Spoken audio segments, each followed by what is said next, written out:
littérature et psychologie.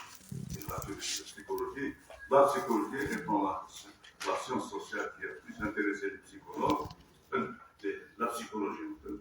Je citerai par exemple Dostoïevski, dont le comportement a été précisé, c'est-à-dire décortiqué, et qui continue jusqu'à maintenant à intéresser un peu tous les critiques littéraires et tous les psychologues. Je citerai, sans pour autant sous son contrôle, que par exemple les frères Karamazov, Freud ils l'ont fait la préface, tellement le personnage du grand inquisiteur raconté par l'un des frères, c'était impressionnant, et ça continue encore. Donc voilà, sans trop tarder, je m'excuse de ce retard dû à ces problèmes techniques, sans trop tarder, je cède la parole à Madame Herdet. À vous la. Merci, Monsieur le Président. Alors moi, je vais essayer de vous parler de mon expérience de l'enseignement de la psychologie clinique en utilisant la littérature pour donner des exemples aux étudiants et pour leur permettre de décrypter des conduites psychologiques et surtout leurs explications. Alors pour mon intervention aujourd'hui, je suivrai l'argumentaire en faveur de ce type d'enseignement qui accorde, selon mon point de vue, à la littérature une fonction pédagogique dans l'enseignement de la psychologie clinique, notamment en ce qui concerne la description des conduites psychologiques et l'explication des conduites psychologiques aussi, les figures de la rhétorique qui leur sont associées et les processus psychiques créatifs qui les animent. Donc, je vais essayer de suivre cet argumentaire. Les héros d'un roman, ainsi que son auteur, sont tout indiqués pour d'abord décrire les conduites psychologiques normales et pathologiques, ensuite pour les expliquer.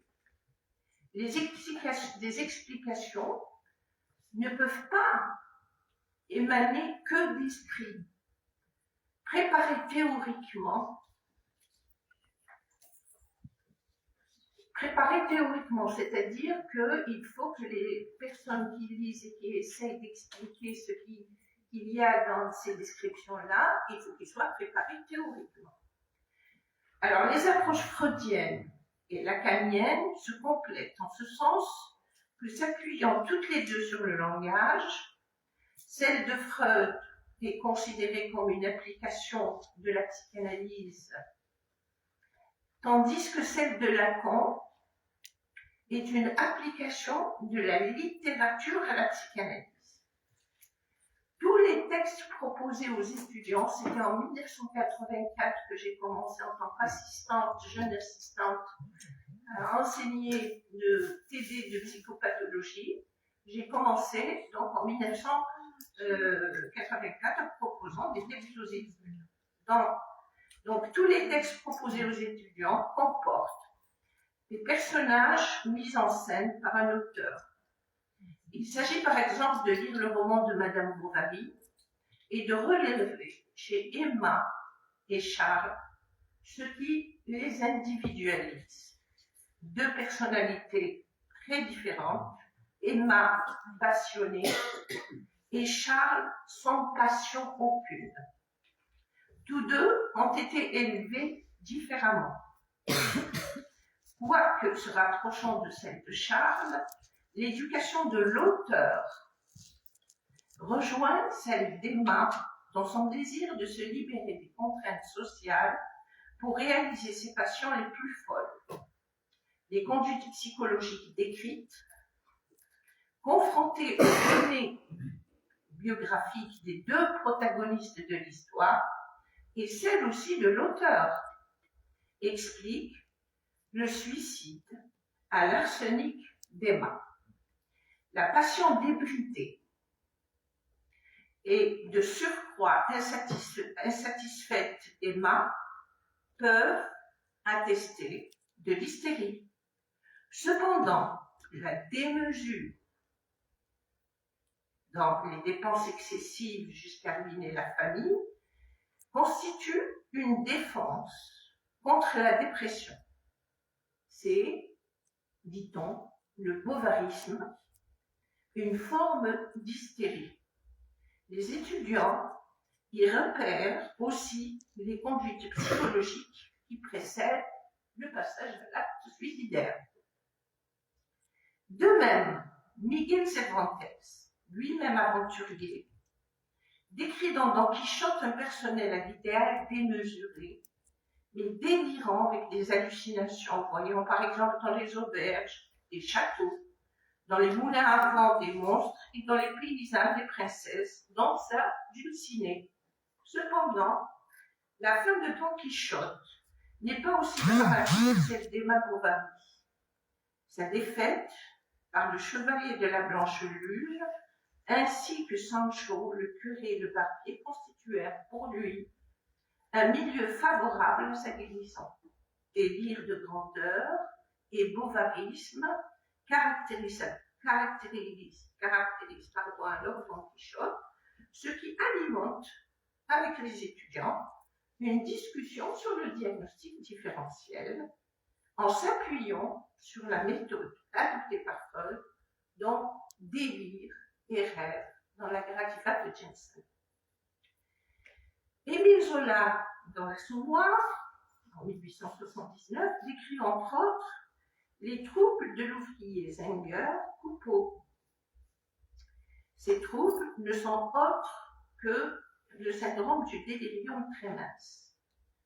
En voulant dépeindre la vie de la famille des Gougon-Macquart, Zola applique la démarche scientifique qu'il explique dans son roman expérimental en 1881, je le cite, « Le plus souvent, il me suffira de remplacer le mot médecin par le mot romancier pour rendre ma pensée claire et lui apporter la rigueur d'une vérité scientifique. Plus loin, il dit, je vais tâcher de prouver à mon tour que si la méthode expérimentale conduit à la connaissance de la vie physique,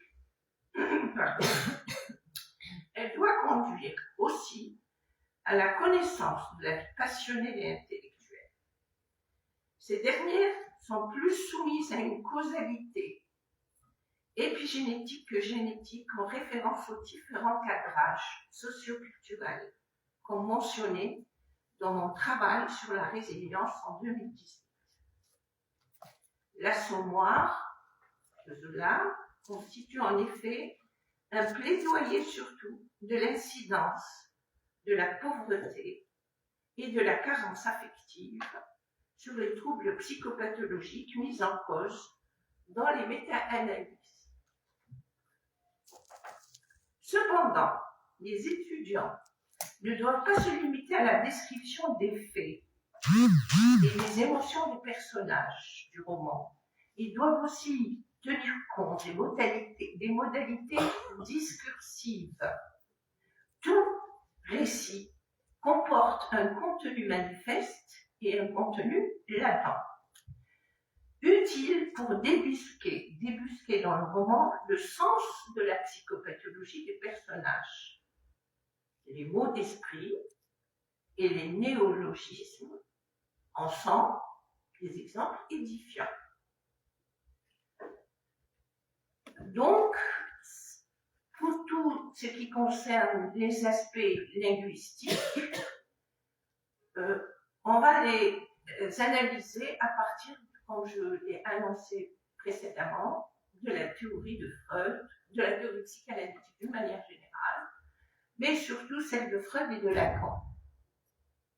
Freud et Lacan ont bien conceptuellement opérationnalisé les tournures que prend le langage pour expliquer les lapsus, les rêves et les symptômes.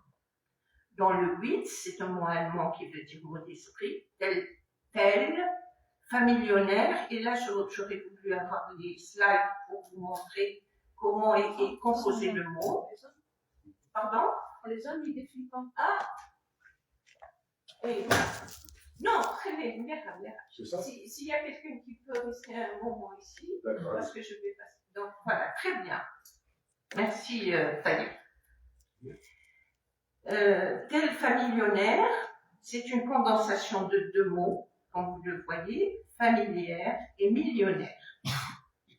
Freud, il voyait dans son modèle énergétique une condensation et ou un déplacement régi par le principe de plaisir, donc par l'inconscient. Lacan, optant pour le modèle linguistique, il voyait une métonymie et ou une métaphore corrélée à la condensation et au déplacement, complétant ainsi le modèle énergétique de Freud. La métaphore peut réussir ou échouer. Et c'est ce qui permet aux étudiants de distinguer un mot d'esprit des néologismes, et des homonymies, par exemple, de Raymond Roussel. Alors, de Raymond Roussel, que ce dernier explique dans Comment j'ai écrit certains de mes livres. Les lettres du blanc sur les bandes du vieux billard, les lettres du blanc sur les bandes du vieux pillard, dans la première lettre étaient pris au sens de signe topographique, blanc, au sens de cube de craie, et bande au sens de bordure. Dans la seconde lettre était pris dans le sens de missive, et lettre blanc dans le sens d'homme blanc, et bande dans le sens de horde guerrière. C'est, apprend-on, la musique qui a permis à Raymond Roussel de composer ses poèmes.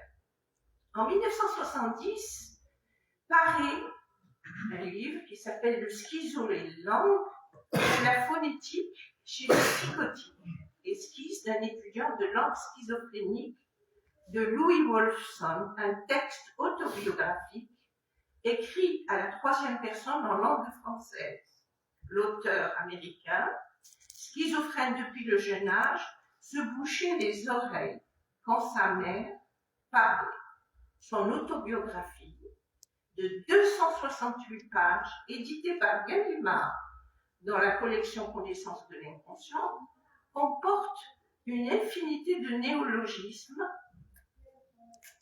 combinant plusieurs langues pour la création, slide 3 s'il vous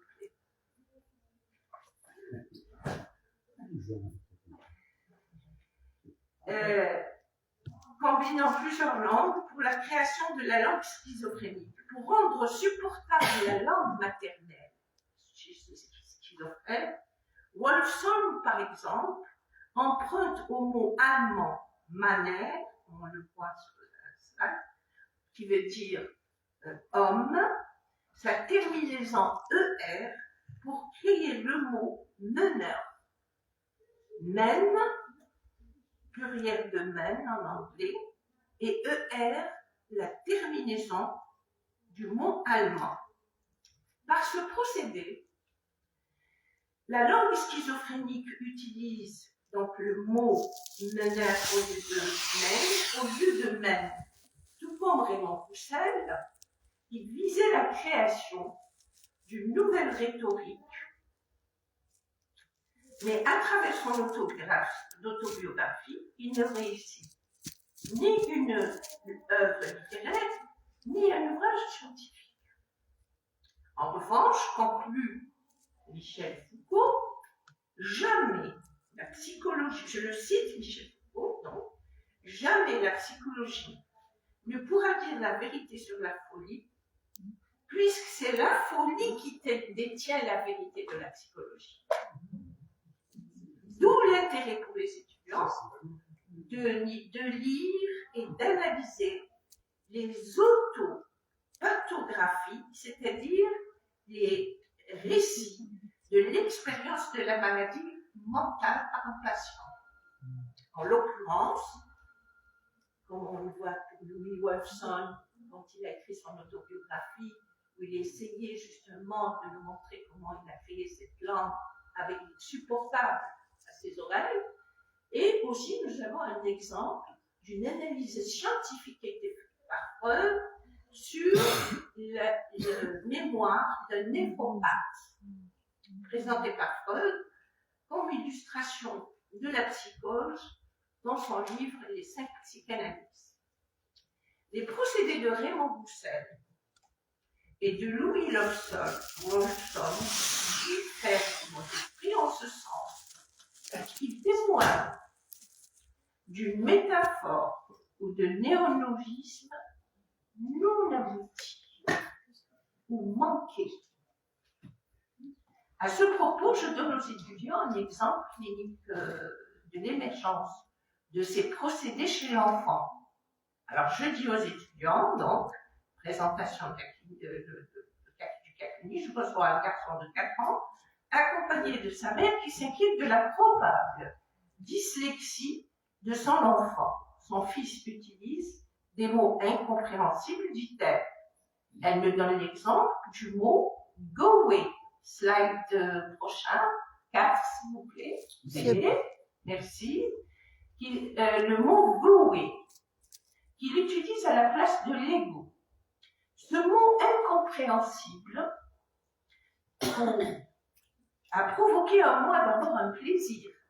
Quand j'ai entendu la mère dire il a dit Goé au lieu de notre jeu, j'ai éprouvé un peu de plaisir à l'entendre. M'épargnant l'effort de recourir à des voies associatives pour élucider le sens de la création de ce mot. En fait, c'est quand la mère met à sa disposition le jeu de l'ego qu'il le nomme ainsi. Voulant jouer, lui, il voulait jouer à transvaser, en transvasant les éléments du jeu d'une boîte à l'autre. La mère est modeste, tu dois emboîter les pièces, puis ce jeu s'appelle l'ego et non Goé. Les étudiants apprennent alors que Goé, à l'image du mot familionnaire, est une condensation empruntant au jeu de construction Lego le phonème Go et au mot jouer le phonème E. L'enfant n'était pas dyslexique. Sa créativité ludique augure de capacités métaphoriques, par contre. En effet, 16 années plus tard, j'apprends par la mère que son fils n'arrête pas de les surprendre avec ses jeux de mots. Elle m'en donne plusieurs, dont celui de Oulida, Blécouche. C'est dans la slide. Que je ne pouvais oublier tellement il m'était agréable de l'entendre, puis de le répéter dans mes cours. En fait, c'est dans un contexte bien précis, raconte la mère, que son fils a émis ce mot. Il rencontre une collègue qui s'appelle Oulida, qui lui paraissait beaucoup plus jeune que sa mère. En demandant son âge, sa mère lui répond qu'Oulida est son aîné de 10 ans. Il lui dit, alors, il faudrait l'appeler Oulida. Oulida, par la strela, Blécouche. Nous sommes dans tous les cas cités en présence d'un processus créatif qu'on retrouve dans la littérature, confronté par l'observation clinique, comme nous le verrons dans ce qui suit. Donc, les processus créatifs. En s'inspirant de la gravure, slide 5, en s'inspirant de la gravure d'Albrecht Duvel, Jean-Paul Sartre titre son premier roman Mélancolia. L'éditeur lui suggère le titre de La nausée, emprunté comme Mélancolia à la médecine. Publié en 1938, le roman est écrit à la première personne. Le héros, Antoine Roquentin, est un jeune historien qui tient un journal à travers lequel il relate ses recherches sur la vie du marquis de Rollebon, personnage fictif. Cependant, au cours de cette écriture, son existence se transforme. Il n'a plus de plaisir à vivre et éprouve souvent du dégoût pour tout et finit par suspendre son écriture pour tenter de comprendre ce qui se passe en lui. C'est grâce à la musique qu'il arrive à vaincre ses nausées et à poursuivre l'écriture de son journal. Dans sa pièce Les séquestrés d'Altona, 21 années après la publication de La nausée, Sartre décrit les conduites psychologiques du héros Franz et de tous les membres de sa famille, le père, Lénie la sœur, Werner le frère et Johanna son épouse. Franz, enfermé pendant 13 ans dans une chambre, communique avec d'étranges créatures. Coupable de crimes de guerre et de torture dans l'Allemagne nazie, il souffre d'une schizophrénie qui s'explique plus par la biographie familiale d'un père castrateur, manipulateur des rivalités fraternelles, que par des fuites en avant, comme le prétendait Jean-Paul Sartre. Les étudiants découvrent, effarés, le couple incestueux de Franz et de Lénie, tout en admirant Johanna pour sa clairvoyance. Le couple incestueux traduit le passage à l'acte qui dénie et le principe de réalité et l'interdit de l'inceste, caractéristique de l'accident. Johanna, difficilement manipulable du fait qu'elle soit étrangère à la famille de France, appuie la thèse de la pathogénie familiale. Toujours est-il que même si le mal existentiel domine dans La nausée et les séquestrés d'Altona, ceci, et pour des raisons évidentes, n'empêche pas les étudiants d'y voir une expression, une psychopathologie dans laquelle le mal existentiel traduirait alors peut-être les variations de la normale, telles relevées d'ailleurs par les classifications des troubles mentaux. Les étudiants sauront distinguer des manifestations pathologiques de simples crises existentielles ou de conduite psychologique, amorçant un processus créatif. Un exemple de ma clinique leur sera donné pour illustrer ce cas de figure. Je reçois une fille de 8 ans, accompagnée de son père, orientée par son institutrice. Le document mentionne les troubles du comportement avec une flèche. Il y avait une flèche entre le mot trouble et comportement. Dans la flèche, c'est indiqué léger trouble du comportement, qui indique léger. L'examen psychologique de la fille n'a révélé aucun signe psychopathologique et la petite fille se portait psychiquement bien. Dans le sillage des variations de la normale, la lecture de La nausée et des séquestrés d'Altona amène l'étudiant à établir des liens entre ces deux romans et la biographie de l'auteur, c'est-à-dire de Jean-Paul Sartre. Ils y trouvent de nettes ressemblances entre le personnage de ces romans et les caractéristiques psychologiques de Sartre en termes de crise existentielle qu'il vivait à ce moment-là. Celle-ci, la crise existentielle, suivant le succès réalisé par La nausée, permet à Sartre de développer sa conception philosophique et littéraire de l'existentialisme. La crise existentielle est alors un prélude au processus psychique créatif. C'est après la lecture de La nausée et des séquestrés d'Altona que nous proposons aux étudiants la lecture du premier tome du côté de Chichouane, paru en 1913, et celui du 7e tome, Le temps retrouvé, paru en 1927, du roman À la recherche du temps perdu de Marcel Proust, écrit entre 1906 et 1922 et publié de 1913 à 1921. Les dates, je les cite, parce que c'est important, c'est devenu dans le logique. Pourquoi?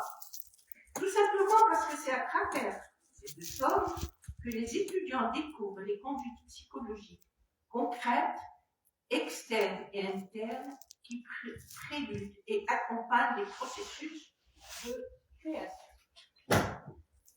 Il en est, je cite Proust, Marcel Proust, il en est ainsi de notre passé. Ces peines perdues que nous cherchons à évoquer, tous les efforts de notre intelligence sont inutiles. Il est caché, hors de son domaine d'exercice, en quelques objets matériels, en la sensation que nous donnerait cet objet matériel, que nous ne soupçonnons pas. Cet objet, il dépend du hasard que nous le rencontrions avant de mourir ou que nous ne le rencontrions pas. Plus loin, Proust écrit, mais à l'instant même où la gorgée mêlée de miettes de gâteau toucha mon palais, je tressaillis, attentif à ce qui passait en moi. La même histoire de la Madeleine. Le tressaillement provoqué par la sensation du goût de la Madeleine avec le thé, évoqué au premier tome, n'est que la traduction de la première des 5 phases de la création, le saisissement. On les saisit. Quand on est sur le point de créer quelque chose, on se met même à trembler. Décrit par le psychanalyste Didier Anzieux.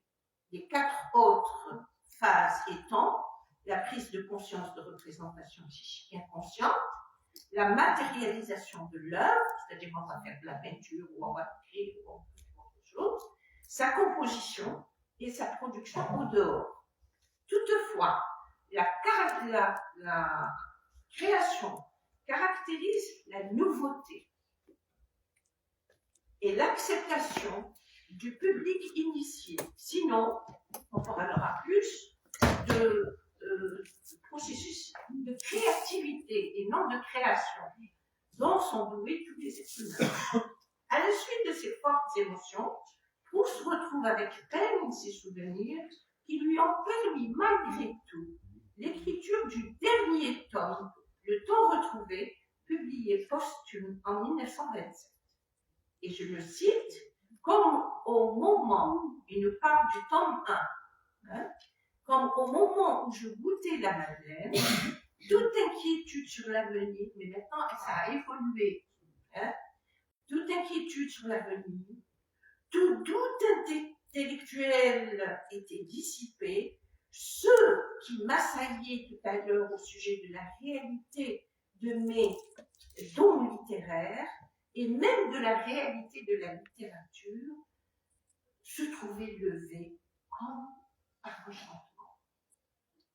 Dans ces 2 citations, nous retrouvons les principaux ingrédients de l'écriture thérapeutique. Et là, je cite un collègue à nous qui est psychanalyste que tu dois connaître, Simon Sertman, qui a écrit juste après avoir terminé sa psychanalyse. Je le dis parce qu'il le dit, après avoir terminé sa psychanalyse, il a écrit Le Royaume de Toutel, où il parle de sa vie. Elle ne diffère pas de la co-construction du sens par les 2 partenaires de la relation psychothérapeutique, le psychologue et le patient.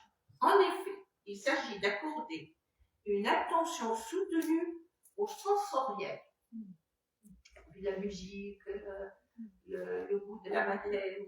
Ici, le goût de la Madeleine et du thé. Ceci reste aussi pertinent pour toutes les œuvres citées dans cette contribution. En effet, la musique adoucit la nausée d'Antoine au canteur. Elle permet à Edouard Roussel de passer de la prose à la poésie. Enfin, ce n'est qu'à travers la musique que Louis Wolfson organise son procédé de la langue schizophrène. Je vais bien vous dire. Les illustrations cliniques données de notre pratique de la psychothérapie d'inspiration psychanalytique confortent, comme nous le verrons de suite, cette thèse. Un jeune homme de 26 ans vient me voir pour des angoisses qui l'envahissent, qui le handicapent dans ses relations avec les autres et surtout avec les filles. Il a surtout peur que les gens découvrent les tremblements de ses mains lorsqu'il signe un document, par exemple. Durant 2 années de suivi, ce jeune, malgré le fait qu'il s'identifie bien au processus d'association libre, il me dit un jour, j'ai senti dans votre cabinet une odeur qui m'indispose. Oui, je vous écoute, lui dis-je. Au lieu d'une parole qui me répond, j'ai vu des trémulations sur ses lèvres, puis une pâleur, puis la sueur, et enfin tout son corps s'est mis à trembler. Je lui dis, vous partagez avec moi aujourd'hui le langage de votre corps, vous sentez une odeur et vous tremblez, lui dis-je. Mais avec vous, il me dit, je n'ai pas honte, se précipite-t-il de me répondre. Donc, je lui dis, on peut en parler. Il s'est mis à parler d'une époque dont il ne se souvient que de cette odeur qu'il a sentie dans mon cabinet. Il était très jeune, bien avant sa première année à l'école. Il avait donc moins de 6 ans. Pendant les 2 séances qui suivirent celle-ci, il se plaint du fait qu'il m'aurait tout dit, et malgré cela, il souffre toujours de ses angoisses et surtout de ses tremblements. Alors je lui dis, et l'odeur, lui demandai-je, elle m'a fait trembler, et j'ai pensé à ذاكرة الجسد de Islam Nesrani. Et il continue, c'est l'odeur de la mort de mon petit frère que j'ai senti dans l'eau quand je l'ai vu après son enterrement. Il évoque alors, au fil de plusieurs séances, non sans peine, avec beaucoup de peine, comme Proust, les circonstances douloureuses de la mort de ce frère, noyé dans le puits de la maison qu'ils habitaient au bled. Alors, né 15 ans après Freud, pourtant, et mort 17 ans avant lui, Proust n'a jamais rencontré Freud. Cependant, le lac inconnu évoqué par Proust dans le temps retrouvé n'est que la métaphore de l'inconscient freudien, c'est dire le lien profond entre la littérature et la science psychologique.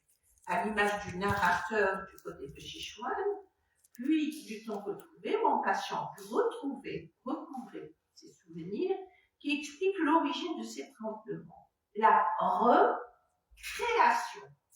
Il a recréé, trait d'union, création de l'événement, réapproprié, prend ses racines dans le signifiant auquel, ensemble, nous avons donné du sens. C'est, à juste titre, que Lacan attribue la primauté du signifiant sur le signifié et exprime de manière lapidaire l'idée que l'inconscient est structuré comme un langage. La réappropriation est appuyée par une autre illustration clinique chez un garçon de 8 ans, et je terminerai avec c'est important de vous donner cet exemple, pour expliquer aux étudiants l'intérêt de la sensorialité que nous avons découverte de la littérature, de la sensorialité dans le développement psychologique. Le gauchissement de ce dernier, gauchissement du développement psychologique, chez l'enfant qui présente des troubles, par exemple de la communication comme les otites, est souvent dû, comme nous l'avons précédemment souligné dans l'exemple du mot goé, à la non-reconnaissance de la communication infraverbale par les éducateurs. Sa mère, elle lui dit non, il faut le laisser, ça s'appelle goé, et c'est pas comme ça qu'on s'amuse avec les Lego. Dans l'exemple du mot goé, à la non-reconnaissance de la communication verbale par les éducateurs. Cette fois-ci, ce garçon de 8 ans, en jouant avec de la peinture, avec moi, en présence de sa mère, commence par mouiller le papier avec le pinceau. La mère intervient pour lui montrer comment esquisser l'effort avec le pinceau. Voyant que l'intervention de la mère n'avait eu aucun effet sur son enfant, je dis à l'enfant, tu as mouillé le papier. Parce que la sensorialité, lui, il était encore intéressé par ça, par ce qui est dur, par ce qui est mou, parce que ce qui est mouillé. Hein? Le papier, c'est ce que tu voulais faire, je lui dis. Il me regarde intensément, puis prend le papier mouillé, le malaxe pour en faire une boule. Il prend une autre feuille, sèche cette fois-ci, la froisse et la jette par terre. Donc je crois que j'ai pu partager avec lui quelque chose d'authentique par rapport à son désir. Aux séances qui suivirent celle-ci, le garçon confectionne avec le papier mouillé plusieurs boules de différentes dimensions, puis désigne chacune d'elles par un mot, maman, papa et moi. Lui, il donne son prénom. Mon intervention lui a permis de s'approprier son désir et d'accomplir un saut qualitatif, passer de l'acte moteur à l'acte verbal, en créant son œuvre, boule de papier, reconnaissable par moi et par sa main. Les exemples cliniques en faveur de cette appropriation sont multiples. Vous pouvez consulter un article que j'ai écrit sur les préalables à une promotion de la santé psychique et de la foi en Algérie. Vous trouverez beaucoup d'exemples et je conclus. Merci de m'avoir laissé le temps. La littérature est pour la psychologie un moyen didactique qui permet aux étudiants de psychologie clinique, dans notre cas, de se former au décryptage de la sémiologie psychopathologique tout en réglant le problème déontologique des planchages de cas. Le recours à cette méthode n'a pas certainement encore livré tous ses secrets. Elle deviendra, je l'espère, pour des raisons évoquées dans mon intervention, un outil d'apprentissage qui dote l'étudiant d'une culture littéraire universelle et des preuves tout aussi universelles des conduites psychologiques internes et externes, normales et pathologiques, et leur évolution en psychothérapie. Elle est évidemment complétée par des études de cas menées, comme je l'ai fait, menées dans un cadre clinique à travers une méthodologie rigoureuse de la relation du clinicien dans ses différentes interventions de terrain. Je vous remercie. Bravo. Bravo. Bien, madame, je sont des conseils du tout. Je voulais vous laisser, mais. Ah non, mais étant dans un. J'ai eu longtemps, merci beaucoup. Mais j'ai remis en cause mon impatience.